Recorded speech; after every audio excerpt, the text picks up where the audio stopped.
Welcome. My name is Spencer Piston. I'm an assistant professor of political science at Syracuse University. I'm pleased to be with you today and have the chance to introduce our next speaker in the Empire Lecture Series, Tasha Philpott. Tasha Philpott is an associate professor of government at the University of Texas at Austin. She received her PhD in political science from the University of Michigan.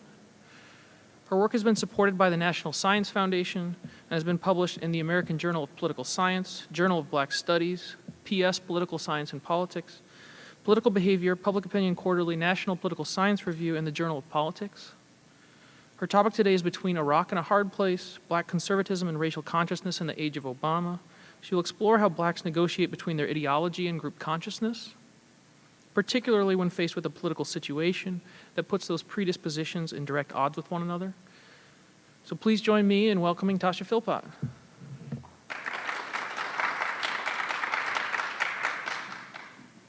So good afternoon. Again, my name is Tasha Philpott, and today I'm going to talk to you about the nature of black conservatism in the age of Obama.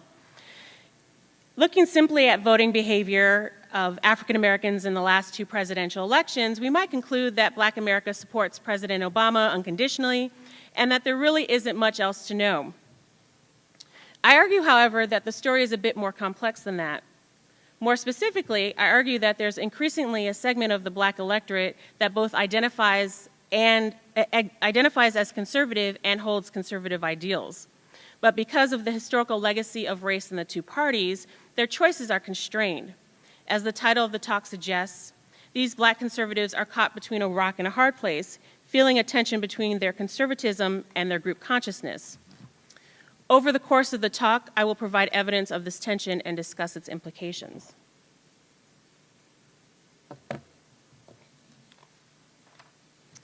One of the themes that has occurred as the number of black Republicans has increased in the media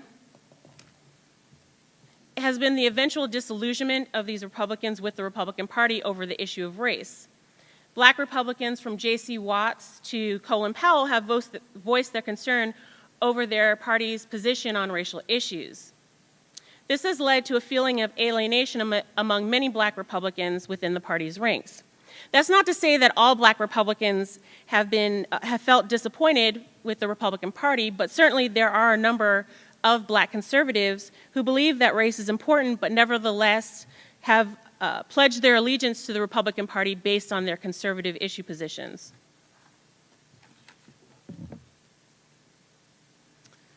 When it comes to voting behavior, we see that some black Republicans have even gone as far in recent years to vote or deviate from the party, having their racial concerns outweigh their ideological concerns. For instance, Armstrong Williams, who's a notable talk show host, black businessman, and black conservative, expressed the following point. I don't necessarily like his policies, speaking of President Obama.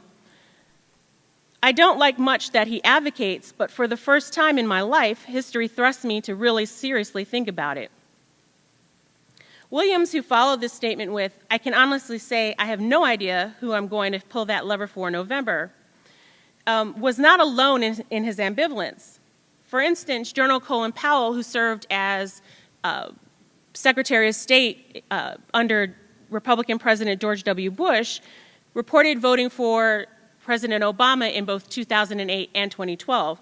And although Powell endorsed Obama in both elections, he still maintained that he was still a Republican. In this instance, a sense of racial pride was in direct odds with both men's conservative issue positions and previous party loyalties.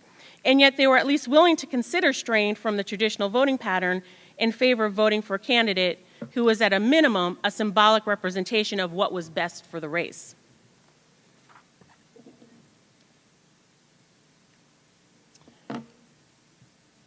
We see a similar pattern occurring among the black electorate in general. What we see here is that a growing number of African Americans are willing to identify themselves as conservative.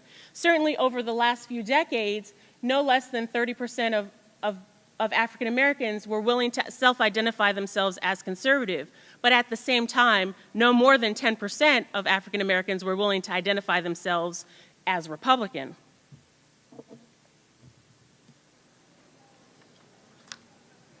Now, although the strength of the relationship is debatable, the link between ideology and party identification is well established. Conventional wisdom tells us that the more conservative someone is, the more likely they are to identify as Republican.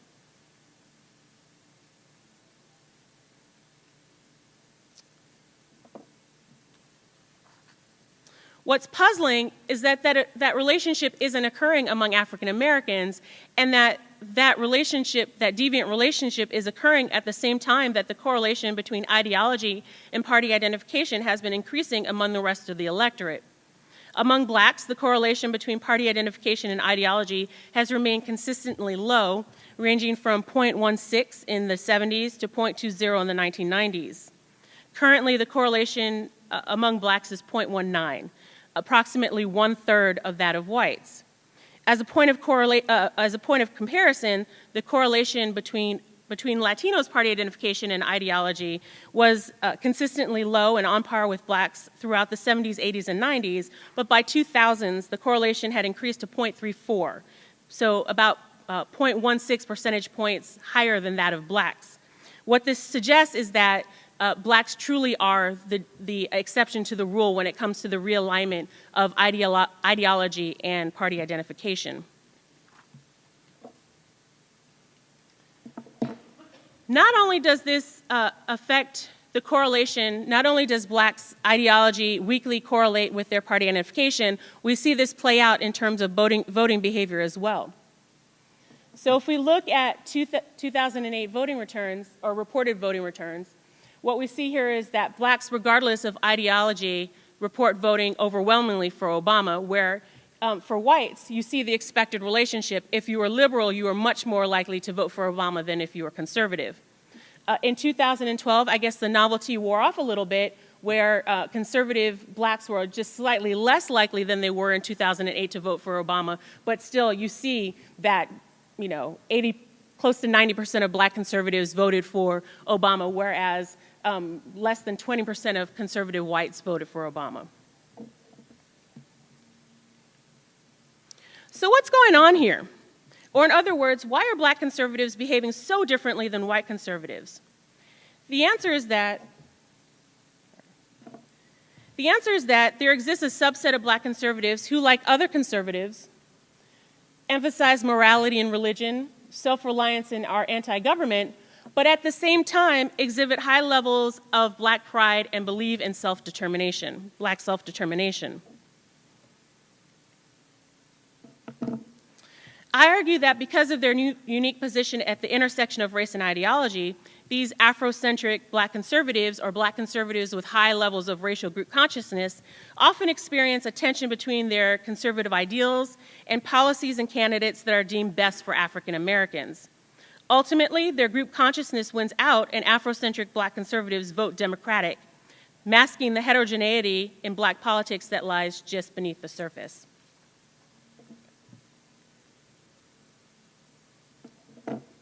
To look at this more in depth, the election of Barack Obama as the U.S.'s first black president and the evaluation of his tenure provide a perfect backdrop against which to explore how black conservatives with high racial consciousness navigate the political world. Although initially Obama's blackness was contested and his authenticity as a black leader was questioned, he eventually came to embody blackness and currently is the symbolic culmination of Martin Luther King's dream. Given that Obama is a black Democrat with liberal to moderate policy positions, how then do Afrocentric conservatives react to his candidacy and presidency? Were Afrocentric conservatives inspired by a shared racial ancestry? Or repelled by incongruent ideological leanings? All right. So I want to take a step back to clarify how I'm using the term ideology. For the purpose of this endeavor, I'm referring to the liberal conservative continuum. In their seminal work, The American Voter, an ideology is defined by Campbell, Converse, Miller, and Stokes as a particularly elaborate, close-woven, and far-ranging structure of attitudes. It is the glue that binds attitudes together and provides a sense of internal consistency across a range of ideas and issues. They found, however, that the ability to think along ideological lines was reserved for a very few number of people. Rather, instead, Campbell and his colleagues found that people are more likely to think along in terms of group concerns. For instance, when asked to describe political parties, individuals often responded by indicating which groups they associated with which parties.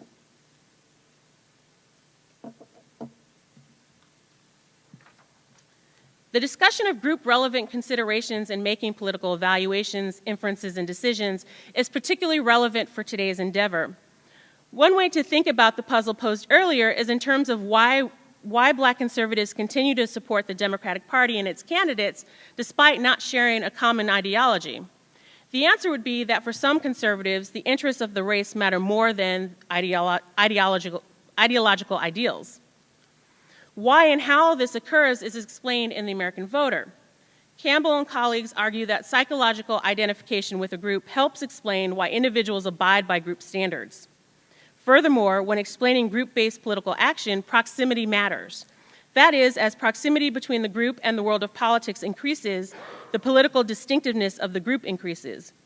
Groups with individual members that view group-based political action as appropriate are more likely to behave distinctively as a group.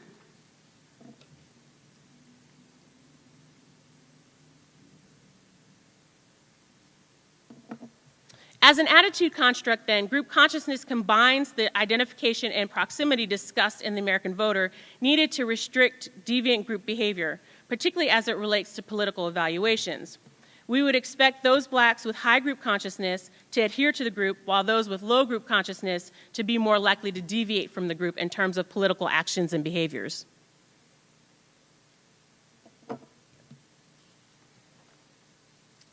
So one way to examine how ideology and group consciousness compete with one another how they compete in one another in the political thinking of Blacks is to examine how Afrocentric Black conservatives compare to Black conservatives with low group consciousness. When group consciousness dissipates, are Black conservatives more likely to deviate from the group? I begin to answer this question by looking at turnout in the 2008 and 2012 presidential elections.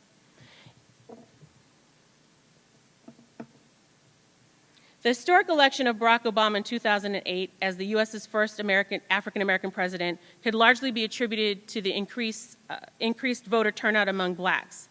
According to the U.S. Census, 2 million more African-Americans cast ballots in 2008 than they did in 2004. Observers of the 2008 election thought that voter turnout among African Americans would recede by the time we got to the 2012 elections, partly because they thought the novelty of voting for the first African American president would wear off. However, it was underestimated that the novelty of re-electing the African American, it was underestimated that the novelty of re-electing the first African American president would be so high. And so what we find is that by 2012, the level of voter turnout among Blacks exceeded that of whites. And here you can see the trend from 1996 to 2012. What we see here is that Black voter turnout has steadily increased from 1996 to 2012, and by 2012, again, that exceeds that of whites. Most of this is driven by Black women.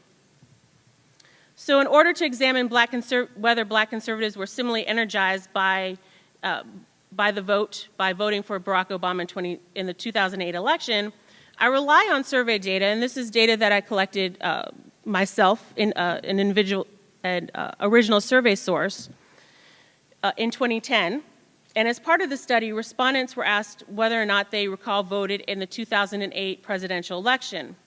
So just looking at generally, 71.4% of the sample reported turning out in the 2008 election. And then if we delineate that by ideology, Black liberals reported voting substantially higher than Black conservatives, and that number is 80.9 for Black liberals compared to 68.4 for Black conservatives. Now, if we look at that even further, I want to see whether or not group consciousness explains the difference between Black liberals and Black conservatives. So among Afrocentric Black conservatives, what we find is that the probability of not voting was 0.06 among conservatives with low group consciousness. Afrocentric conservatives was 0.06. For conservatives, Black conservatives with low group consciousness, the probability of not voting was 0.34. And I apologize, on my version of this, there were confidence intervals, and for some reason the translation ignores it. I also looked at a comparison of the 2012 election just to give you an idea of how this moved over into another point in time. So looking at the 2012 self-reported data, and for this I used the 2012 National Election Study time series data, and again, respondents were asked whether or not they recall voting in the general elections. What we find is that among Black liberals, turnout was 86.4, and among Black conservatives, turnout was 79.1. Again, we find a difference, but in 2012, that difference wasn't as big as it was in the 2010 samples. But if we look at the difference between Afrocentric Black conservatives versus Black conservatives with low group consciousness, what we find are big differences. So low group consciousness conservatives were more likely to report not turning out than Afrocentric Black conservatives. And it's about the same proportion. So for Black conservatives with low racial consciousness, the probability of not voting was 0.32, and for Afrocentric conservatives, the probability of not voting in 2012 was 0.07. Note, however, that neither of these differences in the 2008 and 2012 elections were statistically significant, but they're essentially identical. In both presidential elections, it appears as if Black conservatives with low group consciousness were less motivated to vote.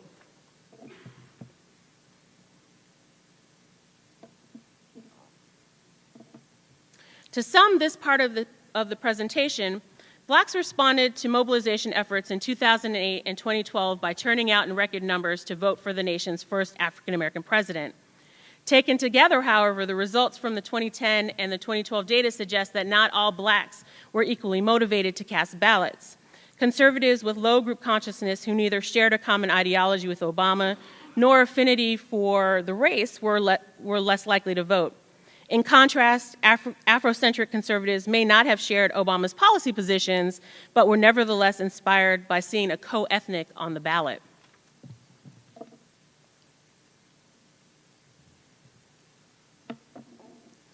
Another area worth examining is Barack Obama's presidential approval ratings. One of the reasons why this is particularly noteworthy is because one of the defining characteristics of President Obama's presidential approval ratings is that the average difference between Black and white presidential approval over his tenure has been no less than, has on average been 48 percentage points. And then to put this in context, the average Black-white difference during President Clinton's first 29 months in office was only 21.9 percentage points. So you can see here, there's a huge difference between how blacks and whites are evaluating President Obama and how well he's doing his job. So I again utilize these two data sources, the 2010 data and the 2012 data, to take a more in-depth look on whether or not presidential approval among Blacks was being driven by group consciousness and ideology. In the 2010 sample, 72.3% of Blacks approved of Obama's handling of his job. And then if we further look at this by ideological self-identification, we see that presidential approval was 10 percentage points lower among Black conservatives. So among liberals, it's 80.9, and then among Black conservatives, it's 70.7. I then look at whether group consciousness could explain Black conservatives' lower approval of Barack Obama. Among Afrocentric conservatives, Obama's job approval was 77%.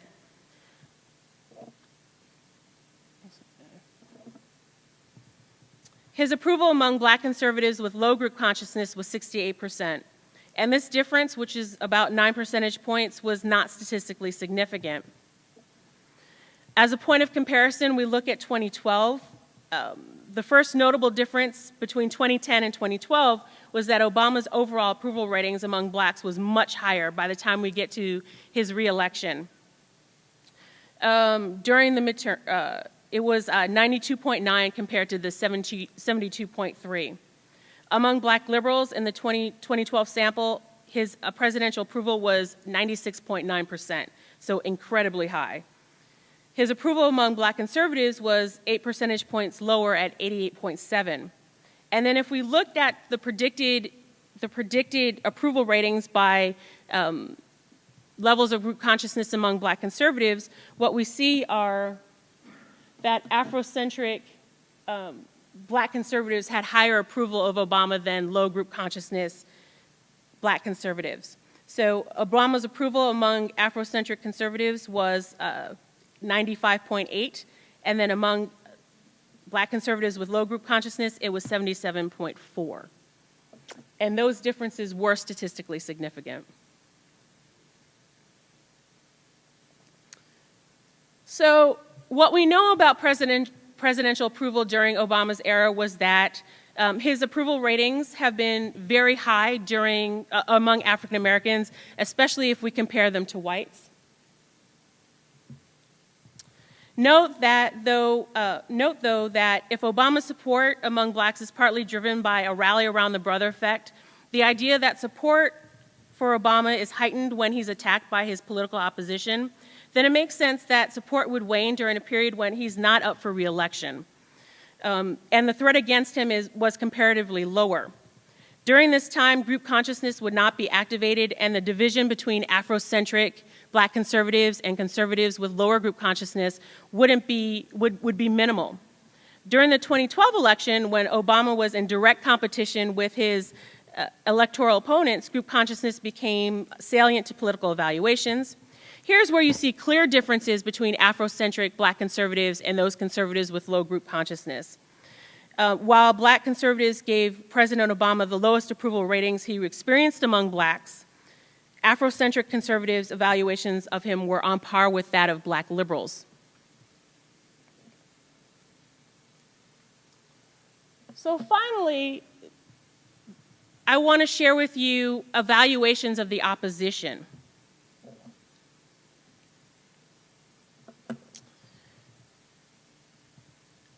And this, by evaluations of the opposition, what I mean are those figures that have served as the antithesis of Obama. One of the interesting findings that have occurred during President Obama's tenure as president has been the spillover of racialization effect.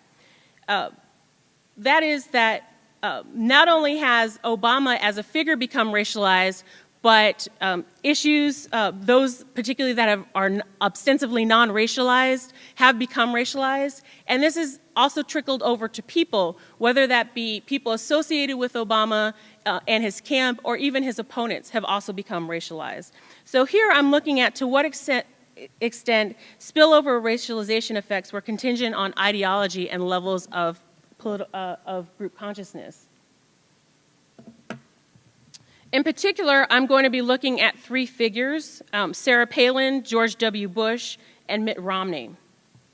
So I'm looking at respondents' placement of these three figures on a feeling thermometer, and for these analyses, the feeling thermometer scale from 0 to 1, where 0 is cold feelings and 1 is hot feelings, and all the points are in between, and 0.5 is the mid-range.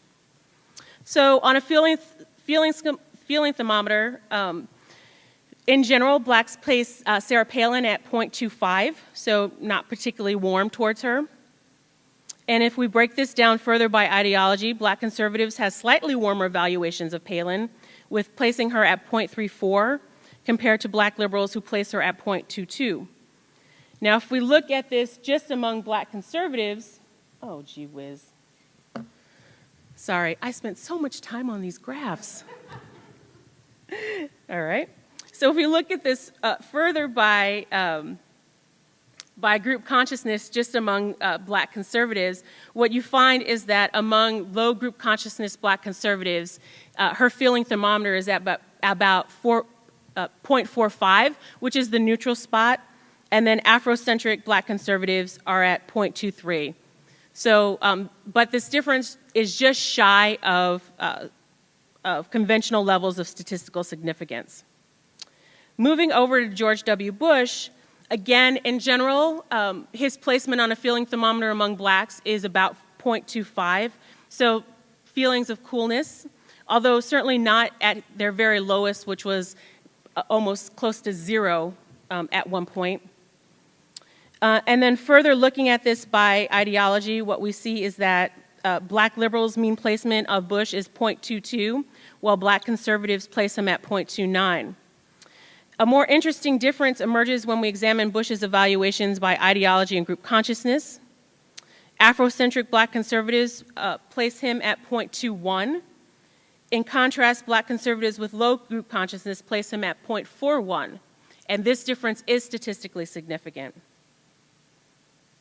And then finally, if we look at Mitt Romney, what we find is a very similar pattern. Again, blacks' placement of Mitt Romney is fairly low and cool towards him. And then if we break this down by ideology, what we find is that there was a stark contrast between Afrocentric conservatives and black conservatives with low group consciousness. As predicted, the feeling thermometer score for Mitt Romney among Afrocentric conservatives was 0.18, and among low group consciousness black conservatives, his predicted placement was 0.38. So it's not as high as Sarah Palin's or George W. Bush's, but it's certainly getting closer to the neutral point. And these differences were statistically significant. Not that you could tell by these graphs. All right. So, black support for the 3 Republican politicians examined never reaches beyond 0.5, which is the neutral zone. These results do illustrate, however, the circumstances under which blacks will kind of warm up to black candidates. Sharing a common ideology is not enough to move black conservatives to the Republican Party. Oh, I should go back. It's only when African Americans don't have a high level of a sense of group oneness with other African Americans that they're open to appeals from the GOP and their candidates. Now, at this point, you might be saying, okay, well, is this truly the mechanism that's going on? Is it the case that there's this sense of group consciousness that's constraining ideology, or is it the case that black conservatives just don't really understand what it means to be conservative? And so what I want to do is bring to bear a little bit of data that shows you that, in fact, black conservatives understand what it means to be conservative, but there is a bit of constraint going on. So just a couple of different tables. The first here is levels of political knowledge by race and ideology. And what you see here is that there's not a lot of difference between blacks and whites and liberals and conservative with regards to their level of political knowledge. And the way we measure political knowledge here is in terms of your ability to answer 4 questions or recognize four political figures in the American National Election Study, and this is the 2012. To the extent that there are differences, it's less than 0.5, so that's like less than half of a question. So not very big. Another way to look at this is whether or not black conservatives and black liberals are different in terms of their placement on different issues. And again, I apologize, it's not, that the first column would be black liberals and the second column would be black conservatives. And what you see is if we think of issue positions scaled on a scale from 0 to 1, with 1 being most conservative, you see that there's a statistically significant difference between liberals and conservatives, where conservatives are further to the right than liberals, right? So that black conservatives are truly more conservative than their black liberal counterparts. So where does that leave us? It's expected that Ben Carson will announce his presidential bid on May 4th in his home city of Detroit. As a retired neurosurgeon, he is a Washington outsider and would possibly be campaigning on an anti-business-as-usual platform. And while he's not a top contender for the Republican nomination, he's been holding steady at roughly 9% support.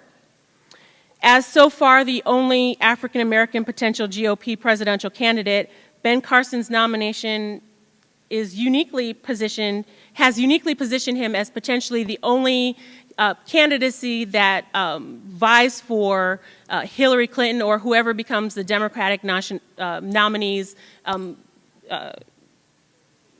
support for the black vote or vying for the black vote. Ben Carson is well respected in the black community, and while it's unrealistic that his candidacy would bring the black vote en masse to the Republican Party, if he garners just 17% of the black vote, it would essentially result in Hillary Clinton losing all of the swing states. The problem is that in recent years, Ben Carson has taken a very sharp and hard right turn, and so it's questionable whether or not he'll be able to even get that 17%. He's been a vocal critic of President Obama's policies, particularly as it relates to health care and immigration. He has gone as far as to call Obamacare slavery and has likened the Obama administration to Nazi Germany. And while I have no data on this, my guess is that his attacks on Obama is not likely to win him any favor with black voters. For reasons that I've discussed earlier, blacks will probably, particularly young blacks who have no connection to his medical legacy, will probably see these as an attack on the race, and this will likely activate group consciousness and drive them further away from Carson's candidacy. These attacks are probably likely going to be viewed as antagonistic. He's probably going to be viewed as a deviant and potentially a traitor to the group. So here, what we find is that group consciousness explains why black conservatives don't support the Republican Party and its candidates, to the extent that we would expect conservatives in general to support the Republican Party and its candidates.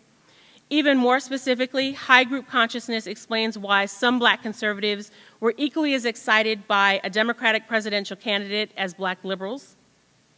On the other hand, black conservatives who lack group consciousness are those more likely to be open to Republican candidates and GOP political appeals. However, blacks currently exhibit the highest levels of group consciousness, and these levels of group consciousness don't appear to be waning. And so it doesn't seem likely that the Democratic black voting bloc will be breaking up anytime soon.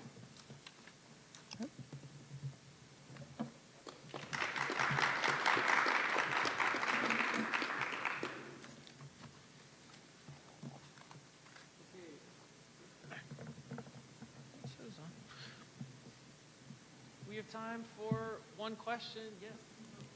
Go for it. Hi. Can you use the microphone, please? I was trying.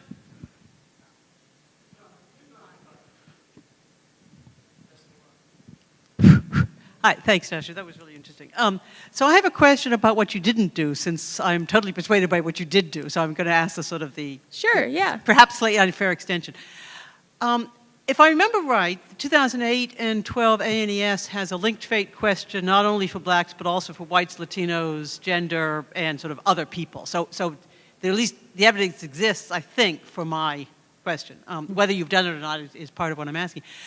Would we expect group consciousness to have the same impact in non-black populations? Which is to say, for example, you might guess that whites who are high on white group consciousness, maybe as identified by the linked fate question, again, I'm not sure exactly whether the evidence exists, would be, are white liberals who are high on racial group consciousness similarly conflicted and therefore more likely to vote against Obama? So do we think that group consciousness would have the same causal impact on groups other than blacks? In the white case, I would expect it would have the reverse effect, which is that a high white racial consciousness would lead you to oppose Obama, even if you're liberal.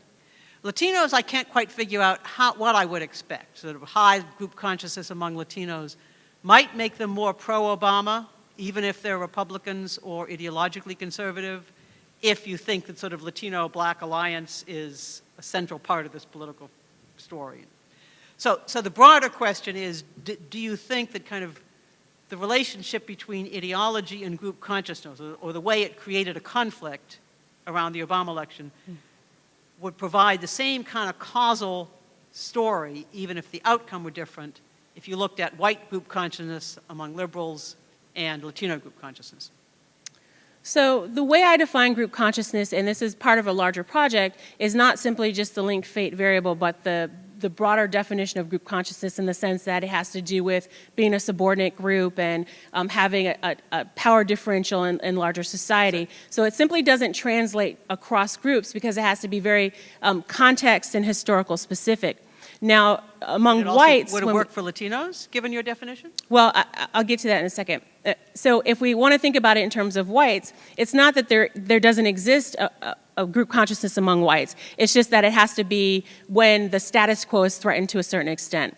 So we'd have to look at whether or not whites felt that the status quo was sufficiently threatened in order for a group consciousness to be activated, and then whether or not that would cut across ideological lines. And I honestly don't know. I think that we'd have to look at racial attitudes, and that would probably be more of a driving factor than ideology. My guess is that maybe liberal, maybe that you'd see more group consciousness, more divisions among the conservatives than the liberals, but it wouldn't be a hard, fast rule, and certainly that it would fall along partisan lines as well. So the bottom line here is that, if I understand it right, is that the story that you've been totally persuasively developing is, if you're not unique to blacks, at least that the politics around these issues are different for the black population than they would be for the white or Latino population. Absolutely, because you can tell just by looking at voting behavior that they would be unique. Blacks are a group, Latinos not necessarily so. You can look at how cohesive they act as a political group. And so the story among Latinos would have to be necessarily more complex because their story as a group in America is different than blacks in America.